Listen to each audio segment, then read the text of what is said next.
Hey, hard workers! Today, we're diving into something that's been making waves in the workforce: millennials quitting their jobs. But we're not just talking about quitting in general.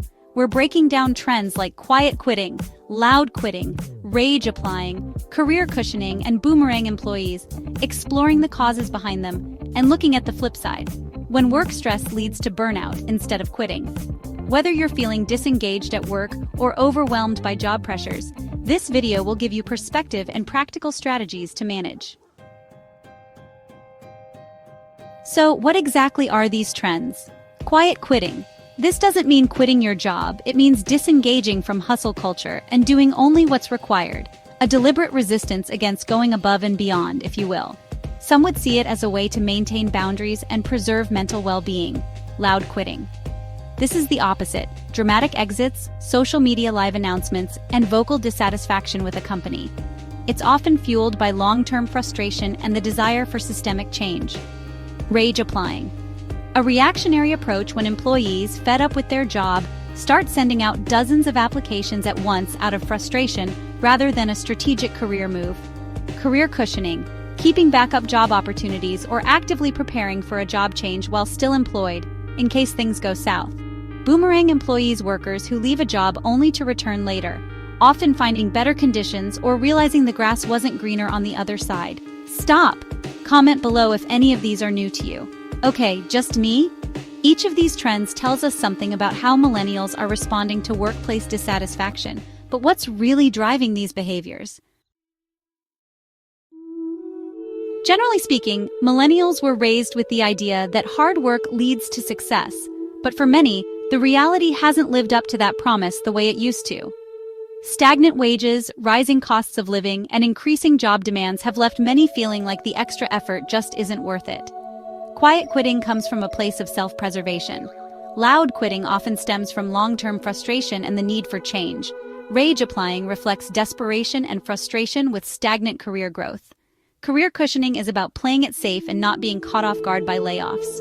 Boomerang employees showcase a realization that sometimes a past job wasn't as bad as it seemed, or that workplaces are evolving to be more employee-friendly. Comment below if you can relate to any of these.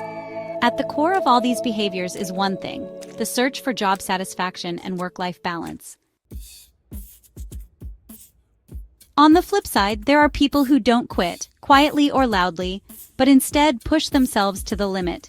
They work harder, take on more, and prioritize their job over their well-being, hoping that their efforts will translate to change. This can lead to burnout, anxiety, and physical health issues. The World Health Organization defines burnout as exhaustion, feeling completely drained; cynicism, losing passion for work; reduced effectiveness, struggling with motivation and productivity. While quiet quitters theoretically protect themselves from burnout, overworkers push themselves into it. These two groups seem like polar opposites, but they share one thing in common: a need to manage workplace stress and prevent burnout.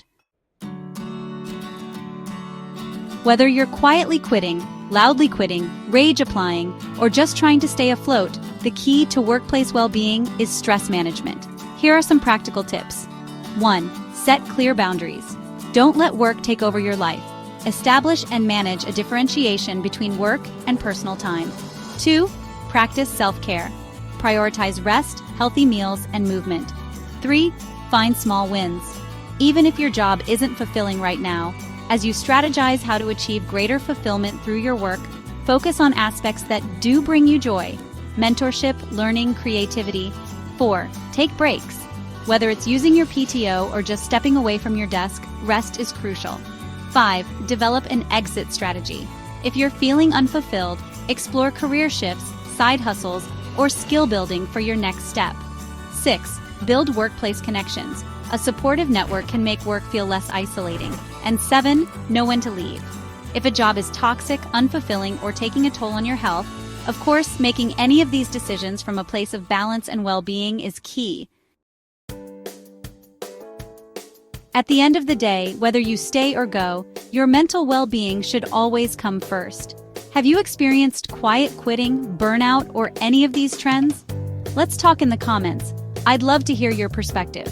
If you found this video helpful, don't forget to like, subscribe, and share. See you in the next one.